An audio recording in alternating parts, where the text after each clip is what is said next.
So I've just been sitting here shuffling this morning after breakfast. And my thoughts were about how we get in this course or this direction, and you know that it's probably not the right direction. But you're not motivated. It's like, so what gets you motivated? What renews that energy, whether it's for work or anything else like that? So, and part of it was thinking, you know what, just sitting here, listening to the cards, taking a breath every time I shuffle, and letting my shoulders droop and just relaxing. Taking that short bit of time has to make an effect because that's the only time things like that actually come up in my head. So that's one of the things about just taking time to breathe, sit here, relax. It's a daily inventory. Somebody said you should always take a daily inventory. Take a look at your defects of characters. Take a look at where you're at and what you might want to change. But it has to be done daily. So a daily inventory to see where we might be getting off course. It's kind of like preventative maintenance, I guess. So that is what is at the back of my head. What do I need to do to get myself rejuvenated and remotivated again? So let's see what the universe says. Let's see if the universe has got something for us, some lesson we can learn, or something to watch out for.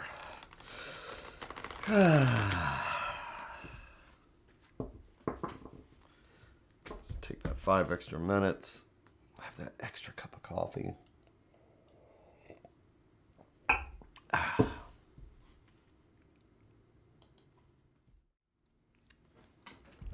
Shuffle the cards a little bit. Okay, let's see what we got.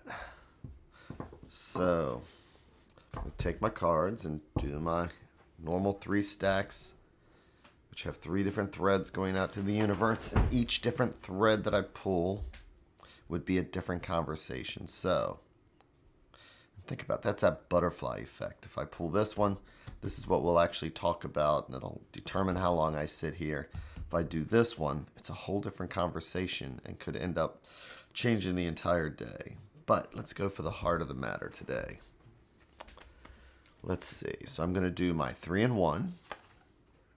And I'm going to read them one card at a time, because I like to think of myself as an intuitive reader. And so I get the messages as I go across, and then where I think I know where it's going, reading it like a book. Everything may change. Everything I've said may turn around based on that last card. So, let's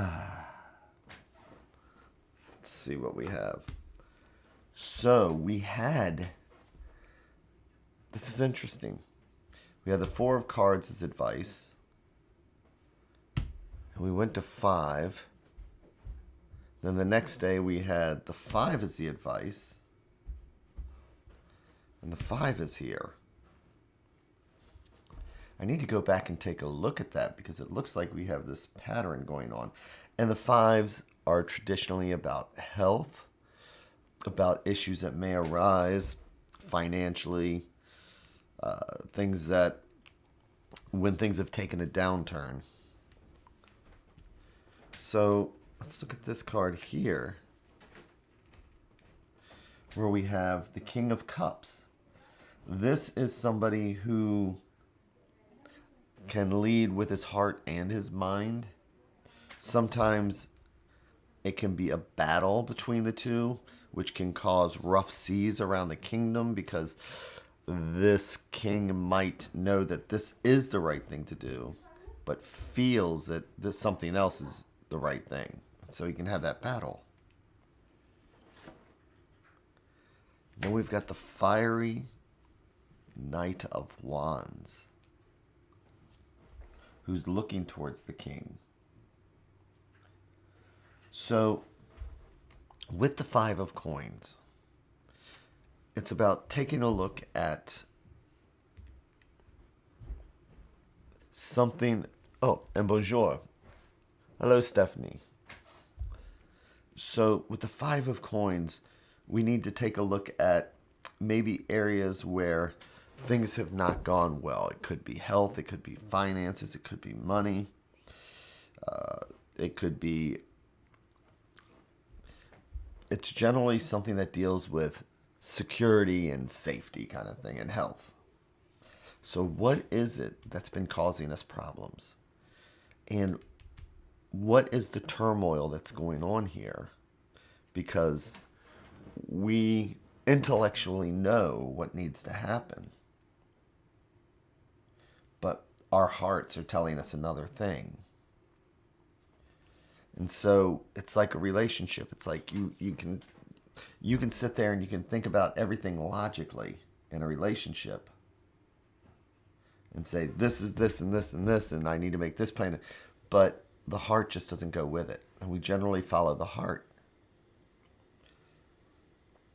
Which is why we end up with the person that we love instead of the person that was quote unquote right for us. There's a difference. And I tend to believe that we should be with the person we love and not the person that's right. And we have all this energy, all this activity with the Knight of Wands. He is really the go-getter, the fiery one. So let's see what's going on here.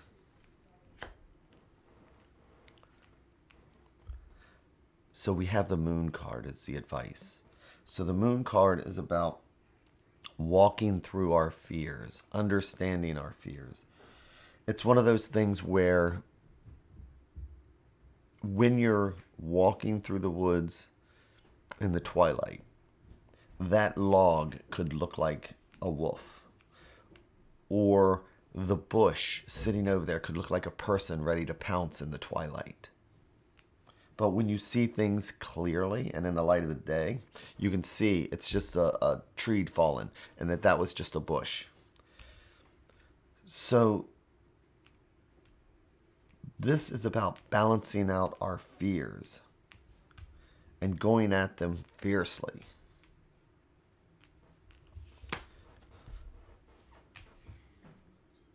To be able to move past the Five of Coins, we need to be able to move past our fears.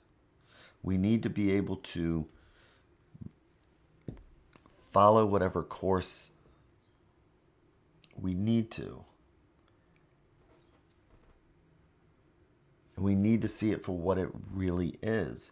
And how do we do that? Well, the turmoil is that we have this battle between our heart and mind, which is the King of Cups.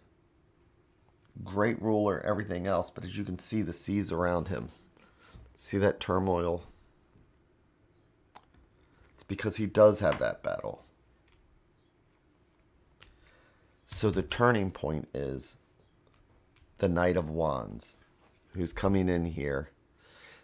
Wands are about fire. Knights are about fire. If you see his helmet, his feathers coming off are flames. His kind of tattered robe is flames. He's got the salamanders here, which it used to be believed that they could actually survive fire. Some even said born from fire. So that command decision is tough to come up with.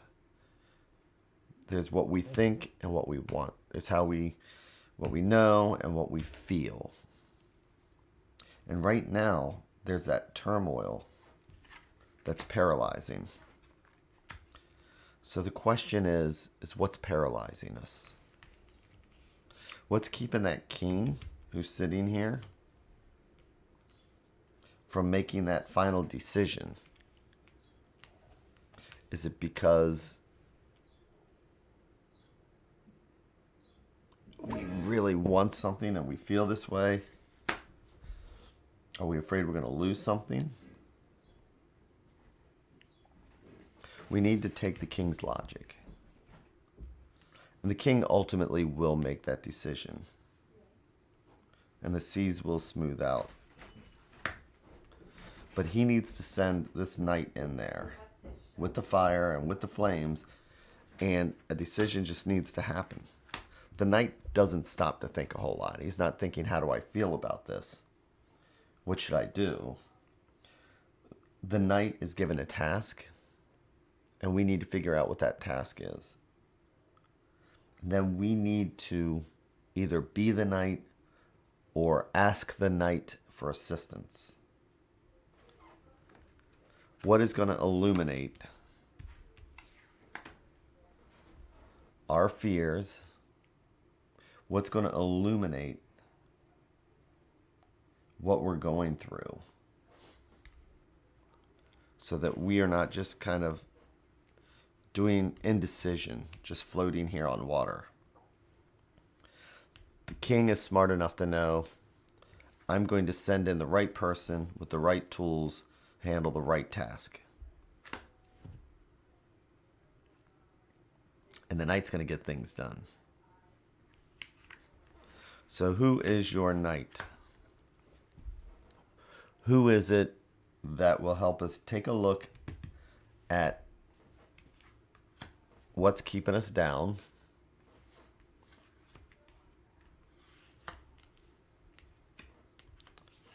and what's finally going to motivate us to walk through whatever it is? Remembering that a lot of time that when we have problems, issues, and things like that, they're self-imposed. They're out of fear. We get stuck. We can't move past these towers here because we become frozen. And sitting here in our own little kingdom, we have that internal battle. So what is it going to take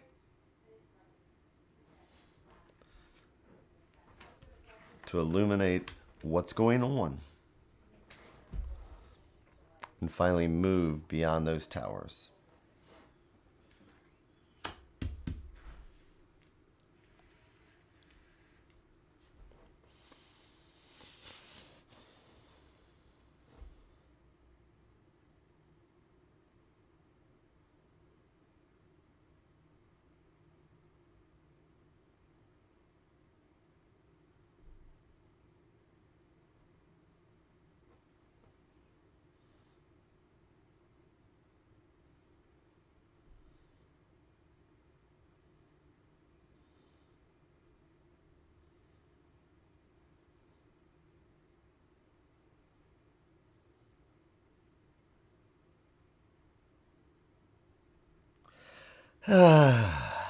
And so, with that,